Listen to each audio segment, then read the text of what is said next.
तो ये कौन सी एग्जाम है, नाम क्या एग्जाम का?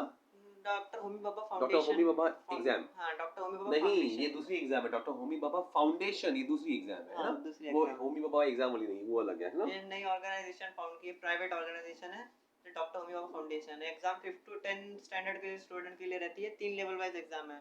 2 लेवल इसकी एमसीक्यू बेस्ड रहती है, 50 क्वेश्चंस रहते हैं एग्जाम में, और थर्ड लेवल इसकी इंटरव्यू रहती है, 1-on-1 इंटरव्यू रहता है। तो हमने फर्स्ट लेवल एग्जाम दी थी, हमारे स्कूल में ही हुई थी एग्जाम इसकी। तो फर्स्ट लेवल एग्जाम में 50 क्वेश्चंस थे, नेगेटिव मार्किंग थी, राइट क्वेश्चन के लिए +4, रॉन्ग क्वेश्चन के लिए -1। तो 50 क्वेश्चंस थे, मैथ, साइंस और मेंटल एबिलिटी क्वेश्चन बेस्ड था। जिन्होंने एग्जाम अटेंड किए उसमें से उन्होंने डिस्ट्रिक्ट लेवल पे शायद से 200 स्टूडेंट सेलेक्ट किए थे सेकंड लेवल के लिए, जो क्वालिफाई थे सेकंड लेवल के लिए। बाद में सेकंड लेवल के लिए जिनको देना था वो दे सकते थे एग्जाम को, तो मैंने ये एग्जाम अटेंड की सेकंड लेवल की। तो सेकंड लेवल इन्होंने ऑनलाइन अटेंड करवाई थी, वो भी सेम ऐसे 50 क्वेश्चन से, सेम सिलेबस था, थोड़े हायर लेवल के क्वेश्चन थे। तो उसमें मेरे को 200 में से 190 मार्क्स आए थे। तो उसमें उन्होंने टॉप 10 जन को, जितने एक पर्टिकुलर स्टैंडर्ड में से टॉप 10 जनों को सेलेक्ट किया था इंटरव्यू के लिए। हमारा 1-on-1 इंटरव्यू हुआ था ये ऑर्गेनाइजेशन के ऑफिसर से। तो उन्होंने पर्सनल इंटरव्यू लिया, तो उसमें से उन्होंने टॉप 3 जन को सिलेक्ट किया 10 में से इसरो टूर के लिए। इसरो इसमें से टोटल 5 to 10 स्टूडेंट है, तो टोटल 15 स्टूडेंट जाएंगे इसरो टूर के लिए, Vikram Sarabhai space research centre. और वहाँ पे हमारा 23 अप्रैल को है इसरो टूर, फिर 24 को वहाँ के केरला के जितने भी टूरिस्ट स्पॉट्स हैं, जैसे कोवलम बीच हो गया, श्री चैतन्य आर्ट गैलरी, फिर जू हो गया, वहाँ का शॉपिंग मॉल हो गया, सब वहाँ पे ये सब आपको मिला इस एग्जाम से? इस एग्जाम से। इसमें बस क्या स्टार्टिंग बात है। फीस थी 200, सेकंड लेवल की भी सेम फीस थी अराउंड। 200 तो हाँ, पहले लेवल की, सेकंड लेवल की 200 फीस, और थर्ड लेवल की फीस नहीं थी फीस नहीं थी। अरे वाह, तो आपको इनाम पे इनाम मिलते जा रहा है। फिर लेकिन आपका स्कोर क्या आया था? 200 मार्क की एग्जाम थी ना? 190 मार्क्स 190 आया था, और 200 में मतलब 50 क्वेश्चन, एक एक 4 मार्क्स का 4 मार्क्स होगा। का था एक। तो आपका शायद बस 2.5 क्वेश्चन रॉन्ग है। हाँ, बस, वेरी नाइस, वेरी नाइस, क्या बात है।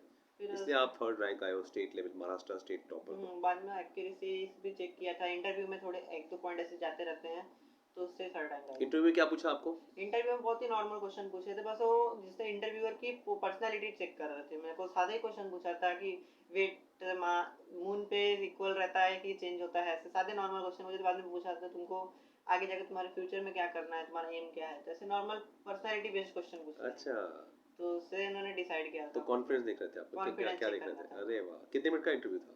इंटरव्यू सिर्फ 5 मिनट का था, तो 5 कहाँ मिनट कहाँ का। पे था इंटरव्यू? इंटरव्यू ऑनलाइन ही थी, लिए थे अच्छा, उन्होंने। ऑनलाइन लिया था? अरे हाँ, वाह वाह, सब कुछ ऑनलाइन ऑनलाइन था जूम इनका। जूम पे मीटिंग पे इन्होंने इंटरव्यू लिया था। मेन सीईओ थे जो ये फाउंडेशन की, उन्होंने लिया था। तो ये एग्जाम 5th के कौन सी क्लास के बच्चे दे सकते हैं? 5th 7th 6th 7th 8th 9th 10th। और कौन सा मीडियम में? English medium. इंग्लिश मीडियम में। और क्या सिलेबस आता है? सिलेबस इसका सीबीएसई का एनसीईआरटी, मैथ, साइंस और मेंटल एबिलिटी नॉर्मल। अच्छा, पढ़ाई कहाँ से करनी है? पढ़ाई करने के लिए आप कोई एक बुक है स्पेसिफिक, या स्पेसिफिक जहाँ से नहीं, जो मिल जाए? जहाँ से जो मिल जाए, मतलब अपना फाउंडेशन और बेस स्ट्रॉन्ग करना है। इसके लिए मैंने सीबीएसई एनसीईआरटी मैथ साइंस की थी इसकी। बाद में फाउंडेशन के क्वेश्चन थे वो मैंने ऑनलाइन कुछ अटेंड किए थे। बाकी आप कोई फाउंडेशन की बुक बहुत से मार्केट में आगे अवेलेबल है, एनसीईआरटी आपके 9th स्टैंडर्ड की, तो उसमें क्वेश्चन कर सकते हैं। अरियंत हो गया, दिशा पब्लिकेशन की हो गया, एमटीजे हो गए, तो इसमें से कोई भी वर्ड चूज कर सकते हैं अपने फाउंडेशन को बिल्ड करने के लिए। अच्छा, और आपके स्कूल में ये कहाँ से मिली जानकारी आपको? हमारे स्कूल में इसके फॉर्म्स आए थे फिलअप करने को, एग्जाम अटेंड करने को, तो मैं हमारे टीचर ने करा था मेरे को कन्विंस कि एग्जाम दो, तो मैंने दे दी थी इसको फॉर्म भर के। वाह वाह वाह, तो ये सेकंड, आज तो स्कूल वाले बहुत खुश हुए होंगे। हाँ, स्कूल में से फर्स्ट टाइम कोई इसरो के लिए सेलेक्ट हुआ है, तो सीनियर का अच्छा है।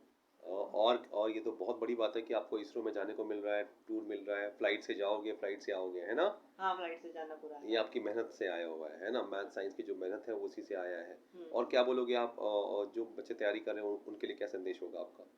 एग्जाम बहुत अच्छी अपॉर्चुनिटी, इतनी अच्छी है कि इसमें स्कॉलरशिप की जगह पे अभी इसरो टूर कंडक्ट करवा रहे हैं, तो इसमें बहुत अच्छा चांस है इनका सिलेक्शन हो जाए इसरो घूमने का। और मेन ये फ्लाइट से आना जाना है, तो इतना बड़ा खर्चा वो पूरी ऑर्गेनाइजेशन 15 बच्चों का उठा रही है, तो बहुत बड़ी बात है एग्जाम की।